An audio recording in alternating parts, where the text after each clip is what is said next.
네, 오늘도 주의 은혜 가운데 살아가며 승리하는 귀한 믿음의 백성들 되시기를 축복합니다.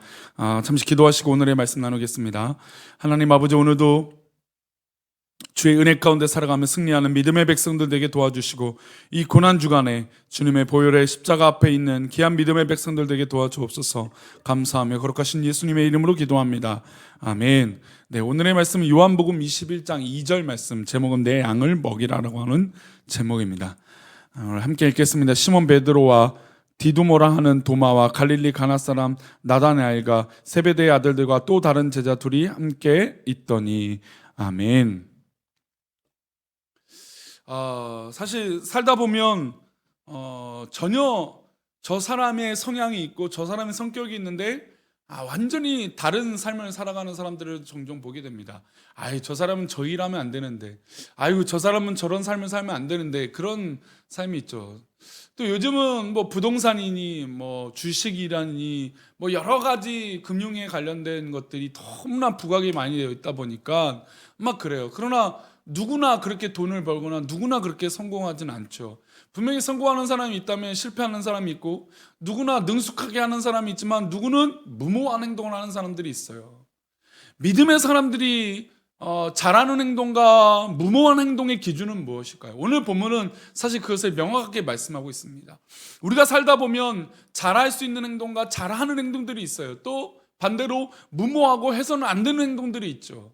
오늘 본문에선 제자들은 하지 말아야 될 행동들이 나옵니다. 어떤 모습인지 한번 보면서 우리가 무모한 행동이 아니라 정말 하나님께서 기뻐하시는 행동과 삶이 무엇인지 고민해 봤으면 좋겠어요. 오늘 제자들은 무모한 행동을 합니다. 예수님이 부활하셨고 무덤이 비었다는 소식을 듣고 예수님이 나타나셔서 손에 구멍과 또 옆구리에 창 맞으심을 보여주었습니다. 그러면 모든 제자들이 기뻐했어요. 근데 이 제자들이 예수님을 만나고 진정한 평강을 누리려고 해서 그의 삶을 살아갔던 것이 아니라 고향으로 갑니다. 고향이 어디입니까? 갈릴리죠. 갈릴리로 갔다라는 건 자신의 생업 때문에 또 은신해서 숨어서 지내려기 위해서 갈릴리로 간 것입니다. 분명히 예수님은 너희에게 성령을 줄 테니 정말 하나님의 말씀과 복음을 위해서 평강이 있기를 바란다라고 말씀하셨는데, 그것을 까마득하게 잊고 두려움 가운데 사로잡혀서 고향으로 간 것입니다. 고향은 얼마나 익숙합니까? 고향은 내가 할 수 있는 것들이 많죠. 내가 해왔던 것들이기 때문이에요. 그런 이 유대 종교 지도자들의 감시망을 피해서 이 갈릴리로 고향으로 돌아온 것입니다. 근데 이 제자들이 대부분이 이전에 했던 것이 무엇입니까?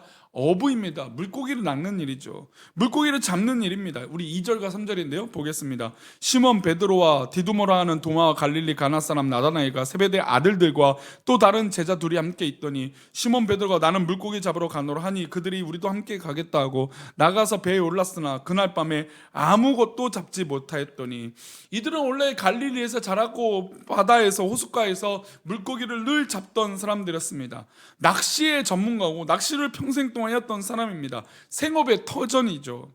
그들은 예수님을 따라서 3년간 고향을 떠나서 있다가 다시 돌아왔습니다. 3년 떠났다고 해서 물고기 잡는 것을 잃어버렸을까요? 익숙히 곧 아마 그것들을 할 수 있었을 것입니다. 그런데 그물을 계속 내렸지만 물고기를 한 마리도 잡지 못한 겁니다. 아마 이들은 굉장히 당황했을 것입니다. 3년간 떠나 있었지만 그래도 내가 훤히 이 일들을 할 수 있던 사람인데 어떻게 물고기를 한 마리를 못 잡지? 그러나 그들이 간과한 사실 하나가 있어요. 그들은 이미 예수님의 부름을 받는 물고기를 낚는 사람이 아니라 무엇을 낚는 사람입니까? 사람을 낚는 사람으로 바뀌었던 것이죠. 이것을 잃어버렸으니 물고기를 아무리 낚으려 해도 잡히지가 않는 것입니다. 주님께서 그들을 부르실 때 이제는 내가 너희를 사람을 낚는 업으로 부르셨다는 것을 명확하게 말씀하셨습니다. 그 사명과 삶을 망각해 버리고 이들이 각오로 돌아온 것이죠. 물고기가 잡힐 일이 없었습니다. 당연하죠. 주님 없이 하는 일이, 하나님이 없이 하는 일이 역사가 일어날 리가 없습니다. 이런 삶의 모습을 먼발치도 바라보시던 예수님께서 한마디 말씀을 건네세요. 5절입니다. 예수께서 이르시되 얘들아 너희에게 고기가 있느냐? 대답하되 없나이다. 너희에게 고기가 있느냐라고 하는 의미심장한 말씀이 질문이죠. 이들에게 물고기 있느냐라고 하는 질문은 아시고 계시면서도, 없는 걸 아시면서도 질문하셨던 건 제자들에게 환기를 시키시고 이 상황에 대해서 상황 파악을 하도록 하신 것입니다. 나를 떠나서는 그물을 던지는데 물고기에 잡히겠느냐, 나 없는 곳에도 풍성함이 있더냐 하는 질문입니다. 제자들은 예수님과 3년을 다니면서 농사 짓지 않았고 목축하지 않았습니다. 주님만 따라다니면서 말씀 듣고 천국 백성들로서 삶을 배우고 제자 훈련을 받았습니다. 하지만 그들은 굶지 않았습니다. 그런데 지금은 굶어 죽을까봐 그물을 던져서 물고기를 잡는데 한 마리도 없는 것입니다. 예수님과 그 삶을 살아갔을 때 늘 풍성하고 걱정할 것이 없었지만 이제는 걱정이 가득한 삶이 됐습니다. 주님이 없이 던지는 그물에는 물고기가 잡힐 리가 만무한 것이죠. 그래서 주님께서 이 질문으로 알게 하십니다. 제자들에게 방향을 제시해 주세요. 6절입니다. 이르시되 그물을 배 오른편에 던지라. 그리하면 잡으리라 하시니 이에 던졌더니 물고기에 많아 그물을 들 수 없었더라. 배 오른편에 던지라. 그리하면 잡히리라. 이것은 익히 제자들이 예수님을 만났을 때의 장면과 동일합니다. 그들을 떠나서는 아무것도 할 수 없었고 예수님을 떠나서 이들은 이제는 아무것도 할 수 없는 그런 삶이 된 것입니다. 주님 없이 던지는 그물, 주님과 상관없이 인생의 바다에 내리는 그물에 물고기가 잡힐 리가 없는 것입니다. 하나도 잡히지 않을 것이에요. 이제 우리가 주님의 제자로 부름을 받았다면 주님의 자녀로 살고 있는데 우리가 무엇을 붙잡고 나가야 될까요? 예수님의 말씀을 붙잡고 살아야 돼요. 성도님들, 우린 깨어나야 됩니다. 고난주간을 살아가는 우리 백성들이 우리가 과연 무엇을 붙들고 무엇을 방향을 잡고 살아가냐 이거죠. 헛된 것을 잡고 헛된 것을 방향을 잡아봤자 소용없는 행동입니다.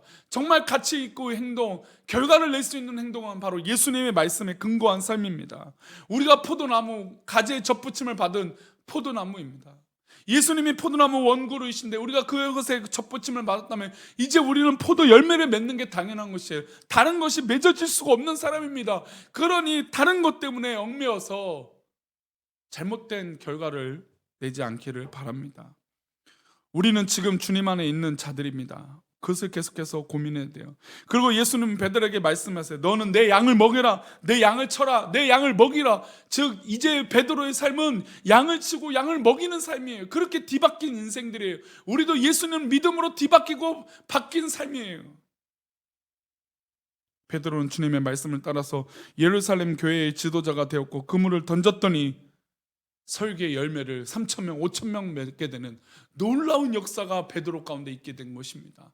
우리의 할 일이 바로 여기에 있어요. 내 양을 먹이는 것이 우리의 삶입니다. 그러니 사랑하는 우리 교회 성도님들, 우리가 삶을 살아갈 때 우리의 삶의 가치는 다른 곳에 있지 않음을 고백합시다. 우리는 온전히 주님 앞에 있고 주님 말씀대로 살아가는 것이고 내 양을 치는 것이 바로 이 십자가의 길, 고난의 길에 살아가는 믿음의 백성들인 줄 믿습니다.